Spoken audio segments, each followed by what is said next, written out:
Good evening, everyone. I'm so delighted and honored to be here. Thank you sincerely for this invitation. It means a great deal for me to get a chance to speak about my area of specialty, which is Syriac Christianity. Some of you don't even know what this word means. Hopefully to shed some light on what this tradition is and how it's a part of our heritage too. By our, I mean anyone who calls himself or herself a Christian. This is our heritage as well. So I want us just to be able to understand its richness. It's profoundly affected me both as a scholar and as a Christian myself. And I love teaching people about it.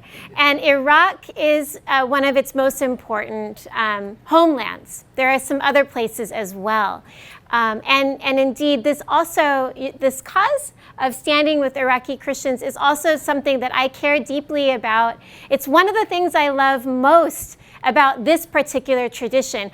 I came into the study of the ancient church actually by way of classics, and so I had studied Latin and Greek in my undergraduate studies, and then I was encouraged to pick up another language in graduate school, and I chose Syriac, not knowing anything about it. And my father of blessed memory said, "You're never going to get a job with that." He was wrong. Anyhow, I say this just by way of showing that I had no idea what this was.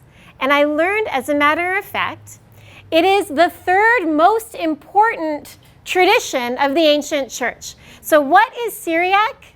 It is a dialect of Aramaic. You can see here, I put a lovely image here of a manuscript from the 11th century. This is what the script looks like. And so like Hebrew, you read it this direction.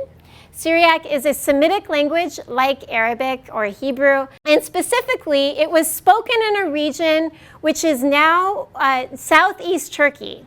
So northern Mesopotamia, centered around the city of modern-day Diyarbakir. It was called Edessa in the ancient world. I'll show you a map shortly.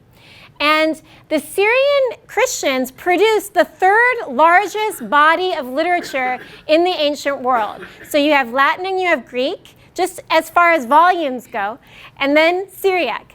And what's really exciting, especially about this tradition, is it is still very much alive today. So we'll be learning a little bit more about the Christians in Iraq. There are living heirs to this tradition.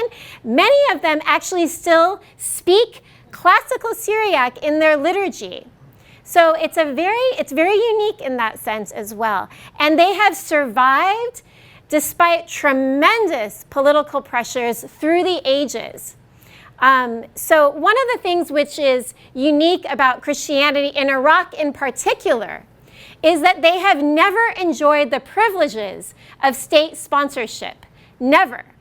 And so you can imagine what that's meant. It's meant needing to have an incredible sense of who they are, sense of identity, and also pride in their and sort of being very grounded in their heritage. This is a manuscript from the Syriac language from the Bibliothèque Nationale of France. There are major manuscript collections of Syriac texts, which are, by the way, this is really interesting. Syriac was a language which was whose literature is almost exclusively Christian, unlike other languages. That is to say, it was spoken by Christians who wrote biblical commentaries, who translated the Bible into Syriac, who wrote stories about saints, stories of their own history, commentaries, medical texts. But it was always used by Christians because when Islam comes onto the map, in the 7th century, Arabic will take over as the language of power. However, the Christians will continue to speak Syriac among themselves. And so that's also kind of unique about this language. And here's a nice map, because I know we all need to see where we are. I get very lost without my maps. So this is, broadly speaking, some of the main areas where Syriac was spoken. Here, just by way of, this is the Syrian border. This is Turkey, southeast Turkey here. Qamishli is a city in Syria. This is Mosul, Erbil, ancient Arbela. This is sort of the Ninevan Plains here. So this is Iraq. Over here is Turkey, and this is Syria as well. So this is this whole region where Syriac would have been spoken in the ancient world. And the language itself, this is, I don't know if you can read this in the back, but it's Sani-Orfa. In antiquity, this city was called Orpha. Can you say Orpha? Orpha. I make my students speak to me, so I got to make sure you're awake. You kids in the back with the baseball caps, get them off. I want to see your eyes, you know. Okay. This was ancient Edessa. So Edessa is the Greek name. Orpha is the Aramaic or Syriac name. So Aramaic was a Semitic language spoken throughout the Middle East in the ancient world. Syriac is the dialect from this area. Does that make sense? Yeah. And so that's what we're talking about here. And here, it's interesting. This would have been roughly actually the border between the Persian Empire here and the Roman Empire there. Fascinating then connection between the ancient Syriac peoples and the modern heirs of their tradition is they've always been on the borders. And that means you're always a little bit unstable because these borders shift and loyalties shift.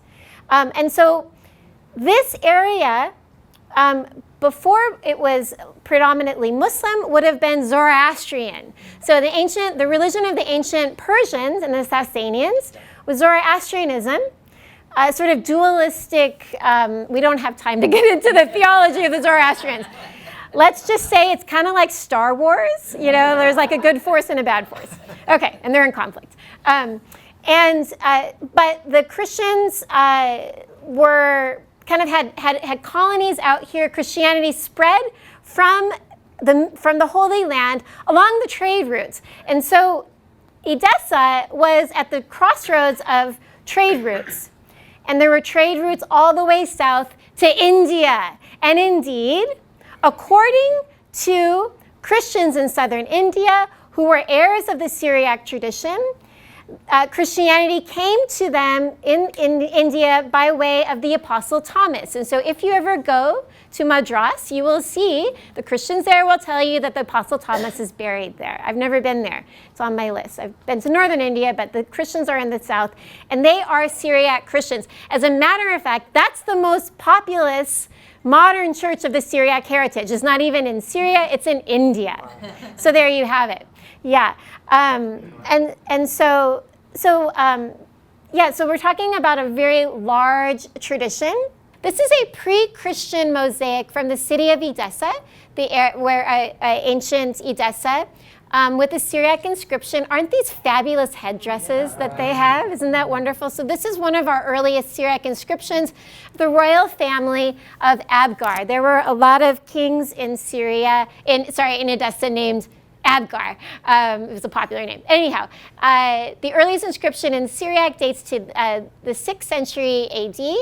And the earliest parchment is a deed of sale of a woman selling her slave, which is kind of unusual. But anyway, that's actually at Yale. It's dated to 243. And it's important, Syriac is important for people interested in manuscripts because it's the earliest dated Christian manuscript in any language, which dates to 411. So as I said, for people like as myself who study the ancient church, whether that be from the point of view of theology or history or language, Syriac is an extremely important tradition. This picture here actually comes from Al-Qush in Iraq. There's a Benedictine university, it's a monasterian university, St. John's, up in Collegeville, Minnesota, near St. Cloud, Minnesota. They have a large collection of Iraqi manuscripts. Are you familiar with Father Columba? Yeah, they've done a lot of work digitizing and trying to preserve the Syriac manuscripts of Iraq. Since you are all Many of you come from the Episcopalian tradition. You can probably identify this saint. Who is this? George. There, you got it. Yes. Aren't you good students? Yes. As I always teach my students, you have to see what they're holding, see what the saint is holding, and the action and the clothing, you can usually figure it out. So yes, he's slaying his dragon. St. George is one of the most popular saints throughout the Middle East in the Syriac tradition. So there's lots of churches named after him. Okay, and what's interesting too here, since I have something about medical texts, in the medieval period, the Christians of Iraq, even after the Muslim conquest, were very often the physicians of the courts of the Abbasid caliphs. Very interesting. So they had a very important role as doctors in Iraq, in medieval Iraq, and also as translators. It is the Christians, the Syriac-speaking Christians, who will translate the classical tradition of Aristotle, the philosophical traditions of the Greeks, which will come into the Islamic world, into Arabic, becoming extremely important, but it comes via Syriac. So it's just another kind of really important sort of aspect of their tradition. This is perhaps the most famous son of the Syriac tradition. This is Saint Ephrem, this is a modern depiction. If anyone has studied Syriac theology, or if ever it gets touched upon in a class on the ancient church, you might hear of this man. Has anyone here heard of Saint Ephrem? All right, we have 1, 2. All right, that's good. He is, in my tradition, in the Catholic tradition, he's a doctor of the church. That means he's recognized for his profound theological contribution. Ephrem comes from the city of Nisibis. Just going back to our map real quick. He came from right here. So the ancient Nisibis was right here on the border, New Sabine today. But there was a war that pushed the Christians of Nisibis into Edessa. So he spent the last 10 years of his life in Edessa. And what he's most noted for, and they just celebrated his feast day actually, is his incredible collection of hymns and homilies. So Ephrem is known primarily for teaching about how poetry and hymnography is a profoundly important way for speaking about God. And this is important because it's not necessarily the case with his contemporaries. So he lives in the 4th century. This is the golden age of the early church theology, right? So any of you who've studied some of this stuff, kind of a little earlier than St. Augustine, by contrast. But whereas someone like St. Augustine uses philosophy to articulate his theology, St. Ephrem used poetry and hymnography. And it's incredibly exciting to read his hymns because what he does is he uses metaphors which are so they're so rich that you have to sometimes read it 3 or 4 times to understand what he's talking about. He teaches by using metaphors and symbols to talk about God. Why? Because for Ephrem, that's the best way to talk about God. We cannot really express what God's love is or our love for God. We cannot capture the mystery of something like the incarnation, the fact that God becomes a human person, that God enters into humanity, bringing in all of the weaknesses of that condition, takes on a human mother and who carries God in her womb. All of these mysteries which are at the heart of Christian belief. Ephrem says the best way to capture that is in poetry. And so that's what his theology does. And so it's usually described as a more Semitic way of speaking about God. This is how Christ himself teaches. Christ used stories to teach his disciples, right? And so I found this, I was drawn into this already, as a young graduate student, and it's never stopped informing me and teaching me. He's also an incredibly good theologian of the environment. Ephrem's poetry is, he uses hymns, He uses symbols and images from the Bible and nature to speak about God. So, for instance, he has a whole hymn cycle on the Virgin Mary, in which he talks about, he imagines what was going on in Mary's head. What was Mary thinking when she held her newborn child? And so he looks at these points. It's like capturing, it's like thinking about a theological mystery and turning it around and celebrating the wonder without ever trying to capture it in a definition, which is a different approach. So it's very interesting, it's very rich, it's very different. So that's just an example then of our Christians that we study today and the Syriac tradition. They stand on his shoulders, they take great pride in their saints. These are some of the heirs then of the Syriac churches today. I do not have time to talk about why all these divisions exist. It's a very complicated theological and also political thing. But just in case you hear about these names, here they are. The Syrian Orthodox, who are in Syria, Turkey, Iraq, and India. The St. Thomas Christians, who subdivide into loads of different groups. The Assyrian Church of the East, and these are in Iraq exclusively. Their Catholic counterparts are the Chaldean Catholics. They were brought into union with the Roman Catholic Church through missionary efforts. They're also in Iraq. The Lebanese are the Maronite Catholics. They're over in Brooklyn. Their bishop is a dear friend of mine.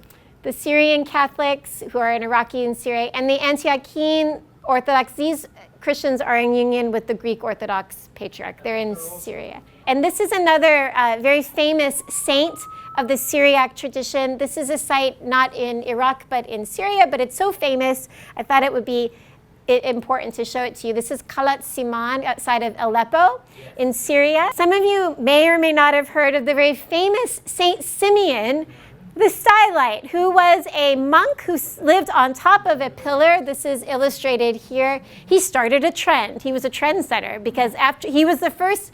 Stoulos means column in Greek, and so stylite is a man who lives on top of a column as a sign of his devotion to God. So it's an extreme form of monasticism and asceticism.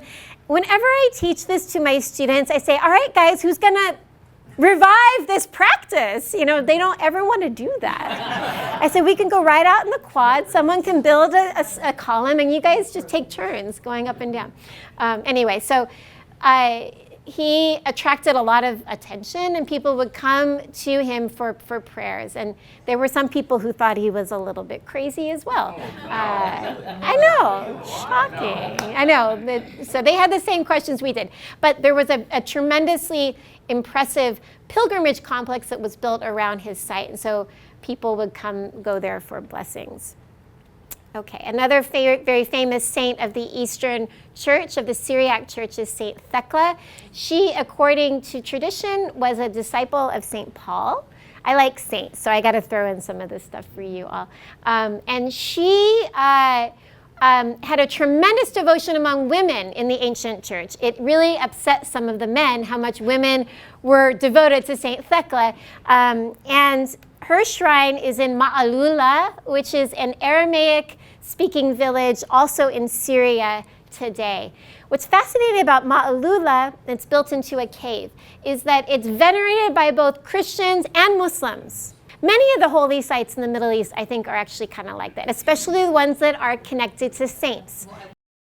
Yeah, there's a malleability of religious identity boundary stuff that goes on which here. Continues today. Yeah, and I think the notion, and of course, the idea is that if a holy person can help you, then a holy person might be able to help you. And so you go.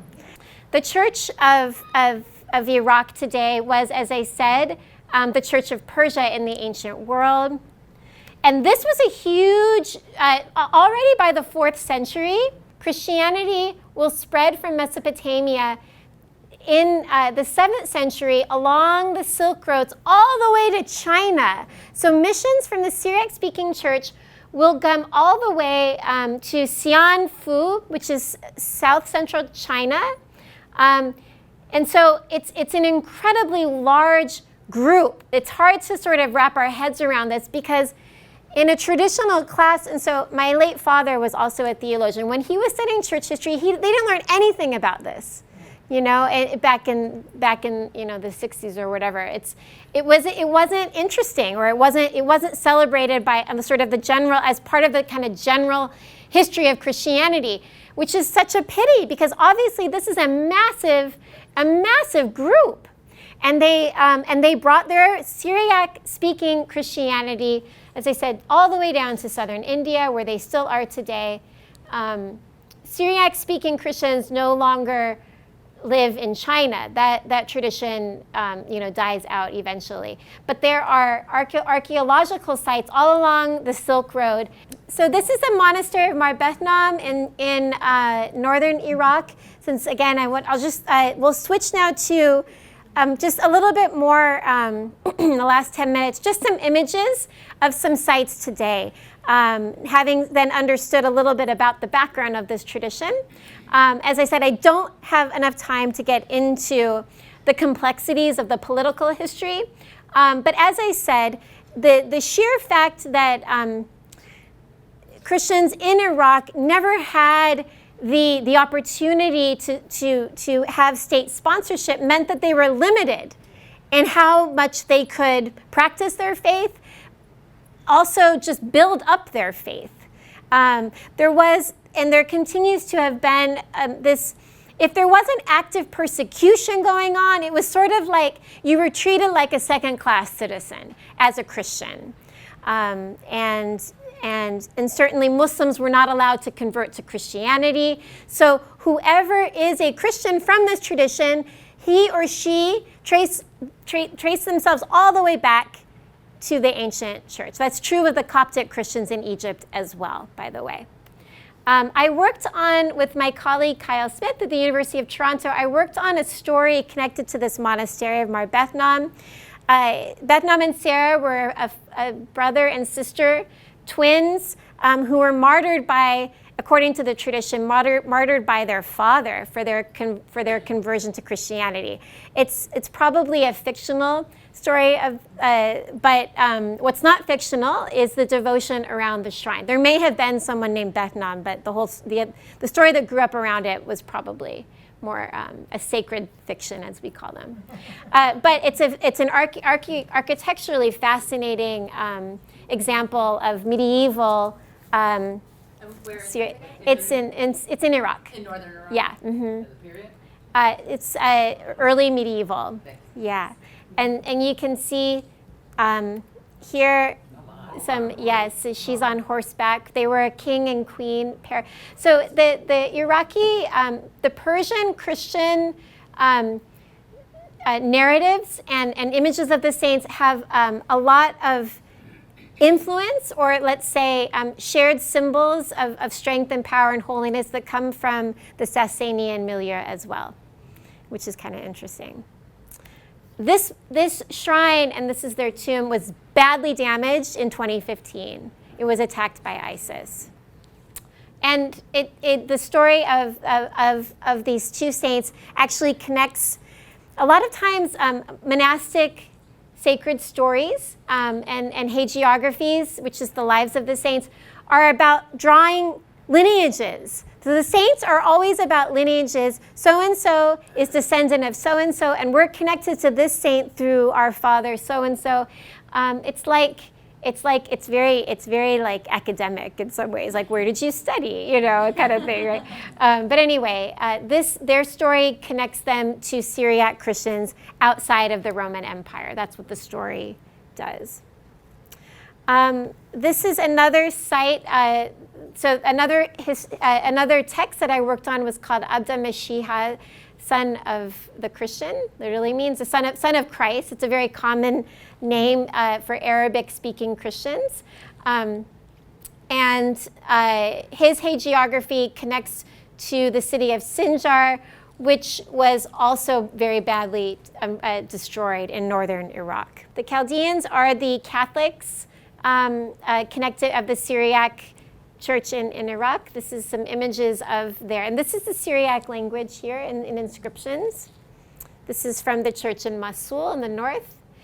This is a beautiful book that I just encountered here too, Mosul Heart to Heart, an architect's appeal to revive the city's endangered heritage by Guillaume de Beaurepaire. The Church of Shamun al-Safa, which means Peter the Rock, Shamun al-Safa, from the 9th century, from Mosul.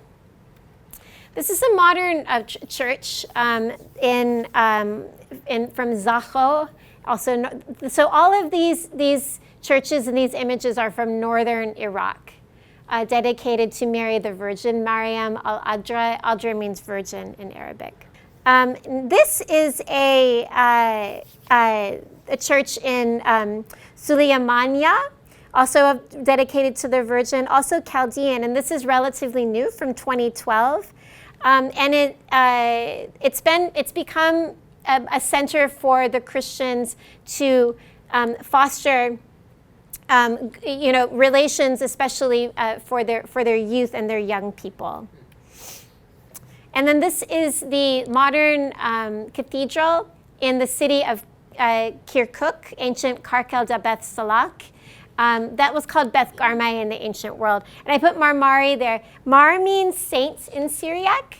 So whenever you hear Mar this or Mar that, it just means saint. So Saint Mari. Saint Mari is one of the most important missionaries who brought Christianity to Iraq according to their tradition. This is one of the Archbishop Yosef Thomas Mirkis. This is one of the Chaldean Catholics, and I found he's the Chaldean Catholic Archbishop of Iraq, and he has written, and he's been a very important advocate for the cause of his churches and for his people, and also just has written about the importance of their own heritage. And so I just think it's necessary too that we acknowledge that the Iraqi Christians themselves see how rich their own heritage is as well too, and that they've been blessed with some incredibly strong and courageous shepherds, such as he's in Mosul. Okay, this is from the 13th century. It's from Karakosh.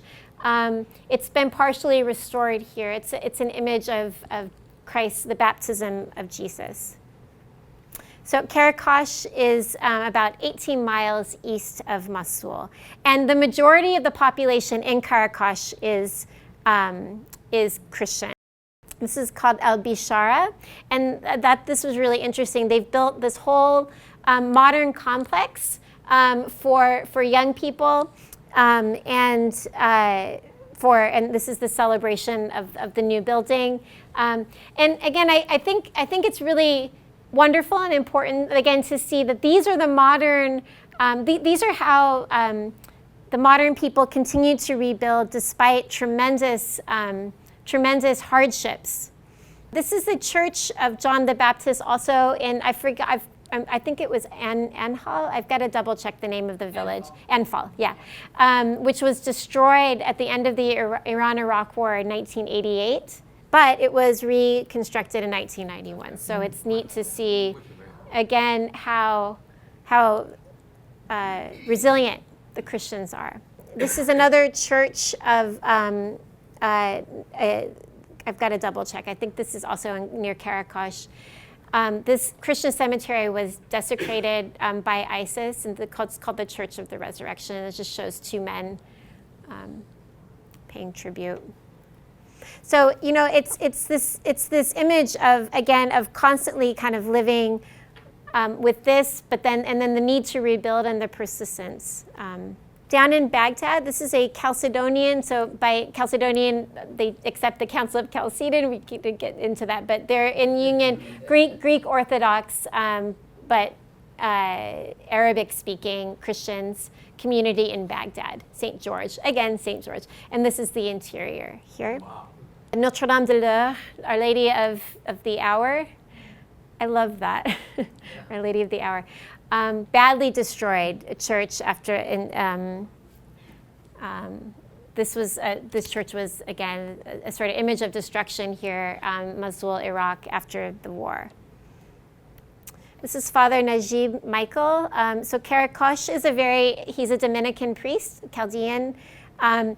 He's one of the leaders of the Manuscript Center. So, of course, as the main issue, of course, when wars and persecutions have been breaking out is the loss of human lives, but there's also always the loss, too, of the material culture and the damage of the manuscripts and the buildings and this beautiful heritage. And so there's many stories about very valiant librarians and priests and nuns working so hard in the times of everything going on, kind of rushing in and trying to save also their precious texts. And we also have Armenians. So this is the Armenian Catholic Church, this is in Baghdad. They're another small but important minority in Iraq. Of course, the Armenian Christians have suffered tremendously as well and have been pushed out of their homeland into various regions.